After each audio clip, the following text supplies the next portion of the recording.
Huey Lewis once said that all entertainers would like to be athletes, and athletes would like to be entertainers.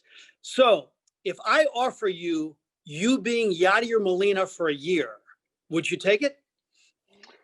At what point in his career? Because I don't think I want his knees and his back right now.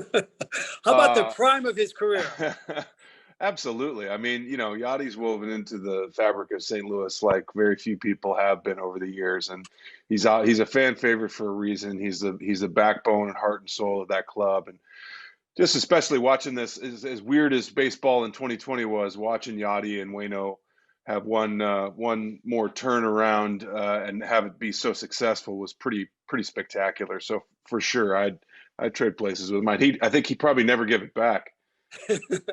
So I understand you play catcher in your men's league and you have a rocket arm. How do you manage a pitching staff and how do you hit? Well, to be fair, that was a while ago. I think I've done what most catchers end up doing when they go to die, is I go play first base now.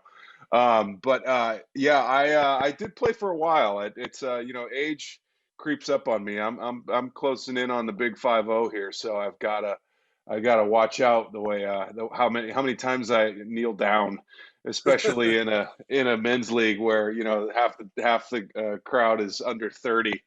But no, it's always fun. That's why I love being a catcher when I was for as long as I was, because I knew, unlike most positions in baseball, you're involved in every play, pretty much, and you get to see the whole field. So it's a really exciting and difficult aspect, not only physically but mentally. Speaking of catchers, I remember seeing you at Ballpark Village when Ted Simmons went into the Cardinal Hall of Fame. What did Ted Simmons mean to you in your life? Well, growing up, their family was very close with mine, and their oldest son, John, was my best friend growing up. We went to school at John Burroughs together, and he was kind of my first friend there. I didn't know a lot of kids that went to Burroughs. I grew up on the north side of town, so I didn't have a lot of friends from my grade school that had the opportunity to go to Burroughs. And John and I became really good friends, still are good friends. He lives in Australia now with his family, and unfortunately, COVID and the repercussions from COVID dismantled the trip he was going to make over here to see his dad get inducted into the big Hall of Fame, and I was planning on being there with them too. So he's been a big part of my family for a long time. I got to Zoom with them over Christmas and connect with them and their family and John and his little brother Matt and their wives and kids, and it's been great. I played in a fantasy football league with Ted and his wife and all the kids, and I came in last. So I feel very very proud of that. Hey, let's stay with athleticism. You wore number 72 at Burroughs, if I remember, a linebacker, and you actually were pretty good at collisions. If you put on a few more pounds, you could have played in college. Yeah, I had a pretty good frame. I ran about 195 and about 6'1" in high school, which was pretty big for a 2A school. We didn't have the growth hormones that they put in milk and eggs these days. So we were sort of normal size back then. That's probably about the average eighth grader these days. But we were really good, and we had an amazing facility there at Burroughs. And again, for a 2A school, we played pretty hard, and we had great coaches. Jim Lemon was the coach and athletic director for years there, and a great friend of mine still. And I just, had a wonderful time. All athletics, football, baseball. When you take the time to really participate and learn from a team sport, it really teaches you a lot, and I took a lot away from it, and that's why I still love playing sports today. I wish my body would love it as much as my head does. So we know that Hollywood has been affected by the pandemic, but you have movies coming out left and right in the near future. First of all, Top Gun, I hear visually it's just off the charts. It's gonna leave a lot of people with their minds blown. I think I got the good fortune to see it over the summertime. They opened a theater for us, and we all had to sit 15 feet apart and wear masks and everything. But we got to see it on the big screen, which is the right way to see it. It's really visually stunning, and I think people will be really moved by the story as well. Tom and Jerry Bruckheimer and the director Joe Kosinski did a great job of really balancing the nostalgia for the first one, which obviously we all have, especially those of us of a certain generation, and then the ability to continue the story on in real time, and it does a great job of that. So if you're a fan of the first one, you'll like it, but it's not imperative that you even know the first one to enjoy this movie, because it's just a thrill ride. And then the reboot of Fletch, you playing the role of Chevy Chase, this is going to be off the charts. Well, it's going to be exciting. Yeah, we haven't shot that one yet. That's hopefully, fingers crossed, depending on what happens in the world, which we have to preempt everything by saying that. But well, hopefully we'll be shooting in New York in May. It's not so much a remake as it is kind of a rebooting of the whole series. There were 11 novels that Gregory MacDonald wrote back in the 70s and 80s that featured the character I Am Fletcher that we all love, and that Chevy portrayed so well. And I think we're going to try to take it back a little, bring some of that same humor to it, obviously, because you can't get away from that. But let Chevy's version be Chevy's version, and hopefully put our own stamp on it. And if it succeeds and people like it, then we got a few more books to hopefully adapt. And if not, well, on to the next one. But I think people are going to be excited. What sports movie would you like to see made in the near future? I always thought that you'd be ideal in the Kurt Warner movie, but I think they've already cast it. But anything jumping out at you in terms of a great sports movie down the road? Man, it's always a tricky thing. I've been a part of exactly one sports movie, $1 Million Arm, which I think was underrated and underseen. It was a beautiful little movie, but it's always tricky to say, like, do you ever want to see some of your favorite movies remade? Like, because I mean, we just talked about Fletch. There's a perfect example, but I mean, I would love to see The Natural again, or Be in the Natural. Like that was one of my favorite movies growing up. It was a great book, and it's an amazing, beautiful film. Field of Dreams, there's another one.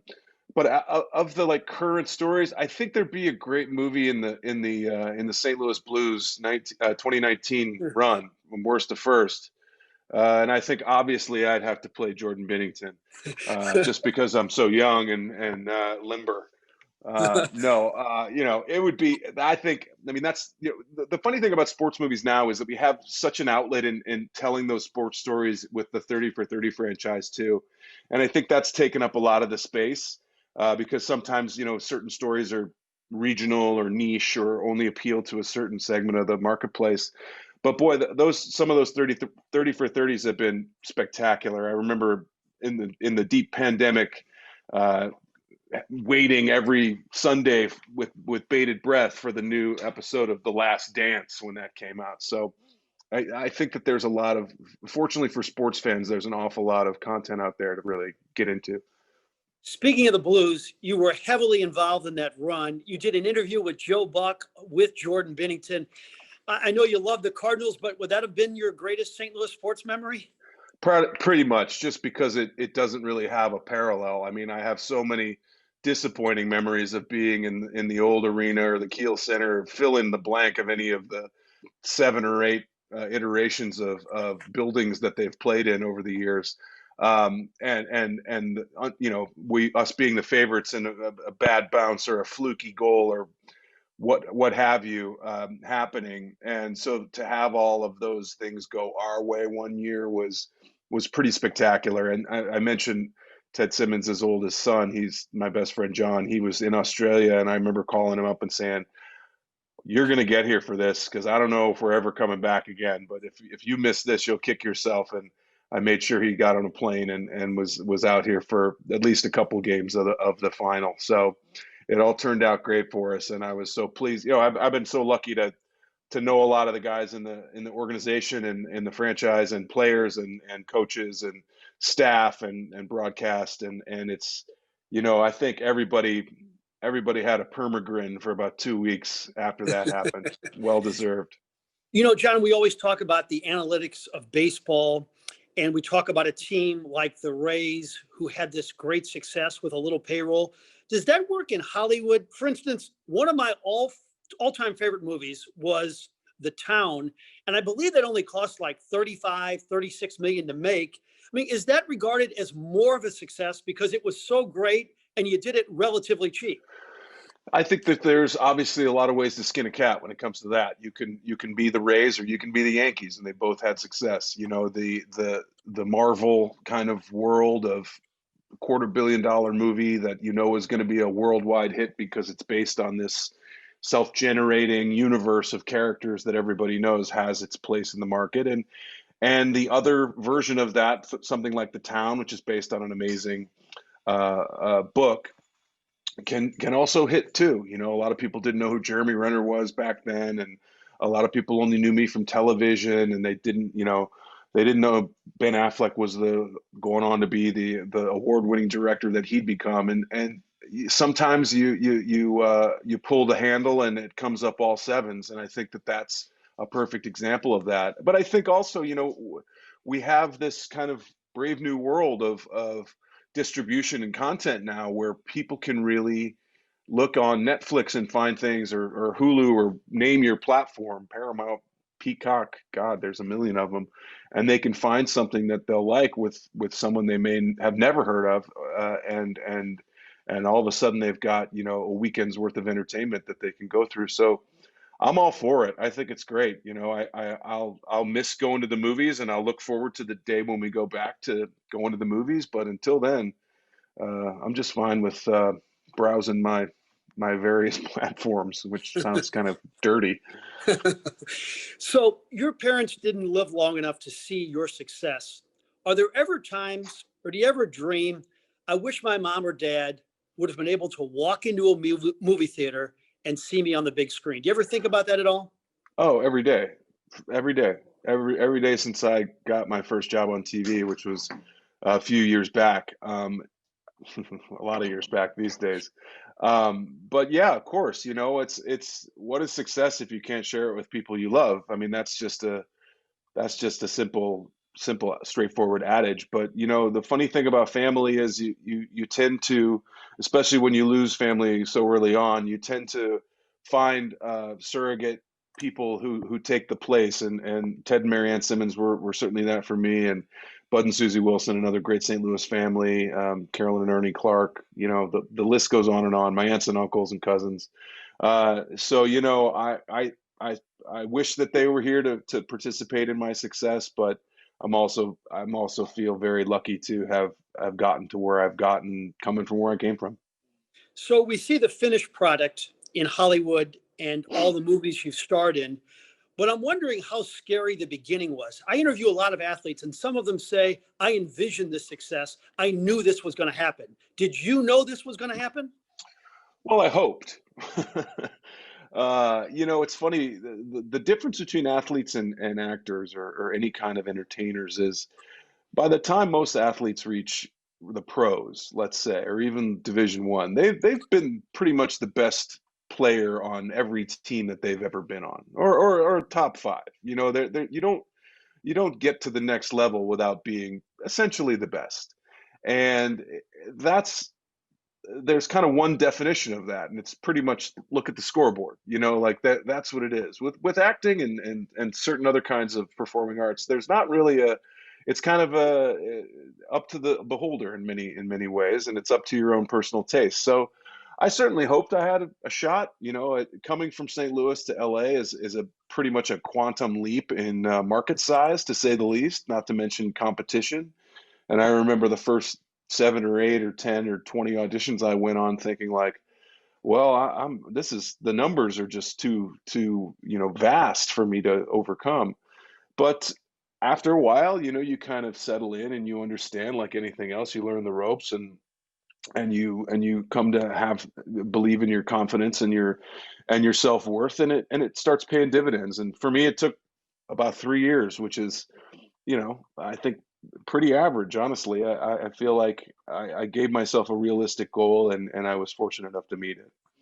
Every athlete has a moment or a stretch that changes the course of their career, like Jordan Bennington, that rookie year. For you, it was Mad Men.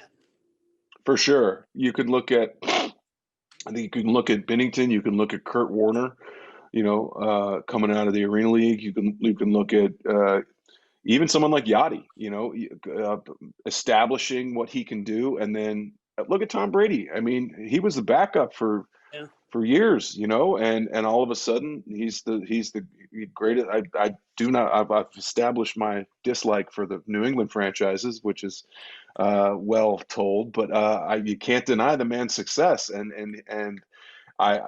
you got to give it up. And that dude was a backup too, and so when you get your opportunities to be able to really achieve when they're presented to you, and not fall back on excuses, and to work every day to get better and better and better. I think that anybody that's succeeded in any professional aspect has that mantra. All right, 10 quickies before we let you go. No hedging. Where were you exactly when David Freese had his moment in Game 6? Which moment? The tie or the win? I mean, that game was so crazy. When Freese hit the home run, I had just gotten to my friend's house when it was tied up in the ninth. I was at work shooting Mad Men. Then when they retied it in the 10th, I was on my way to my friend's house. And then when he hit the home run, I had just gotten in the door. I said, "What's happening?" And 30 seconds later, he hit the home run, and it was outstanding. And that because my friend in this particular story is a big Chicago Cubs fan, so I was able to high five him a few years later. In fact, I got him a ticket to the World Series, so that was pretty cool. One catcher for 10 years, Ted Simmons or Yadi or Molina? Well, I can't not say Teddy. I mean, Yadi is obviously a catcher for the modern era, but Ted's in the Hall of Fame for a reason. He handled quite a few amazing pitching staffs over his years. One of the greatest switch hitters that, especially at that position, that the league has ever seen. So, out of familial respect, I'll take Ted Simmons. No acting in this world, you would have done what? By the way, I have his rookie card. Oh, I love that. It's a paper mache version of it, but it's pretty cool.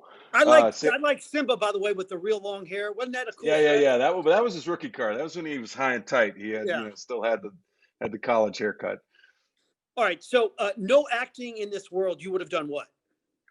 I would probably have been some sort of educator.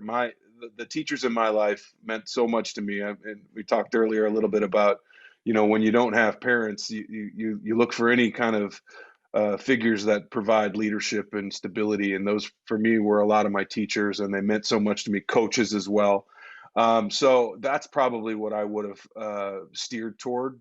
Or I just would have been a bartender for the rest of my life, probably. Favorite restaurant or bar to hang in St. Louis? In St. Louis, well, I used to be Cardwell's because I worked there and I knew everybody. But that recently closed, and then the one in Frontenac finally closed. So I think it's probably, is it Bar Napoli, the place in Clayton? Yeah, those guys are pretty great if you want something fancy. And then OB's, I guess OB Clark's is another good hang if you want a little something less fancy. The actor or actress that intimidated you the most, probably early in your career? I wouldn't say intimidated more than I was really excited to work with, and I'd have to say Jeff Bridges. I just recently got to work with a couple years back on a movie called Bad Times at the El Royale. And it certainly wasn't intimidating, but it was very exciting. He's been a fan. I've been a fan of his for forever, and I got a chance to meet him a couple times over the years, and it's one of the few cases I've ever really been starstruck and kind of stammering and stumbling. But he couldn't have been a nicer man, and he's going through a little health scare right now, but I think he's gotten ahead of it. So prayers to him, and I hope he's on the mend. But yeah, if there's any up and coming actors that really want to watch someone's career, there's few better than Jeff Bridges to look at. I know there's a lot to choose from, but your best bit of acting in TV or on the big screen, what do you think you were best at? Yeah, that's a hard one to say, especially because it is so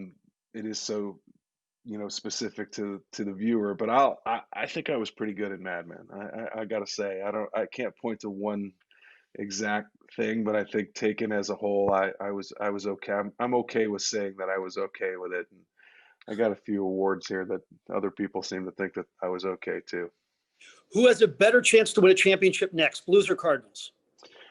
I think the way the Blues are stacked right now, the Blues do. Honestly, I'm very excited for their season. I think they got a lot of hungry young guys in that locker room, and I think O'Reilly's really going to be a good guy to wear the C. I hope Vladdy comes back to 100% because when he's 100%, as we saw in 2019, he's dangerous. I think we're all going to miss Petrangelo. I think Krug's a good hire. I wish we could have kept 27, but that's the nature of the beast these days.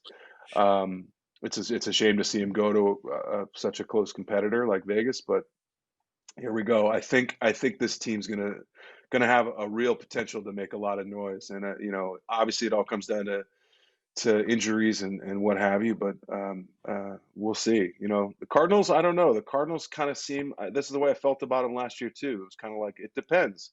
If the pitchers pitch and the hitters hit, we could be scary, but we didn't seem to have that confidence that we had in years past. So maybe another year of seasoning on everybody will do it. And I'm forever hopeful. I'm a Cardinal fan. What exactly did you say to Roger Goodell at that Super Bowl party, and what was his reaction? I love this story.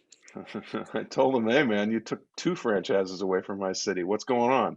Can we get one back at least, please? Um, but I don't know. Maybe I'll just become a Battlehawks fan. I don't know. I started watching that before the whole thing happened. That was pretty exciting. It was the first fun thing you bought when you were no longer struggling. The first fun thing I bought, I think I bought a really nice watch. I was in London on some sort of press situation, and I had heard about this kind of fancy watch place, and I didn't know anything about it, but I had seen a picture of this kind of cool watch that very few people had ever worn. This was back in, I think, this pre maybe 2000. The brand called Panerai, and it was an Italian kind of cool watch that had big numbers on it. No one had ever seen them before. They're super popular now, but I bought it, and it was so expensive. I mean, it was more expensive than like 6 months rent at my place, but I had the money and I knew I was making money. Uh, so I bought it and I still have it, and I'm glad I do. It remains a very proud kind of purchase of mine. Final thought. Let's say you're in St. Louis one day and there's a father walking with his son. The father obviously recognizes you and knows who you are. And the son says, Dad, who is that guy? What would you want the dad to tell the son? Uh, uh, he's a good St. Louisan. He's a proud St. Louisan. I think there's a lot to be said for pride of place, especially in a place like St. Louis. I had the good fortune to recently do a movie in Detroit, and for whatever reason, Detroit reminded me a lot of St. Louis. It's gone on some hard times. It's kind of come through it, and it seems to be on the upswing. And I got a little like hopeful in the sense of like I really hope that St. Louis has that capacity, and I think it does. I think with the addition of the soccer team and how the community really seems to be binding together, and it is things sometimes like sports that are able to kind of tip that balance. I really think 2019 and the Blues. I was downtown for one of the final games, and NBC was in town, and the whole arena was buzzing, and the Cubs were in town, and so the whole stadium was buzzing, and it had been a long, long time since I had seen so many people so happy to be bombing around St. Louis and having a good time. So I think that things like this can really tip the balance, and I remain optimistic that St. Louis's best days are ahead of them. And I hope to be part of them. Honestly, like I love the town. I love being from there. I love coming home. And yeah, I guess that's what I hope he would say. He's like, there's a proud St. Louisan who loves it here. So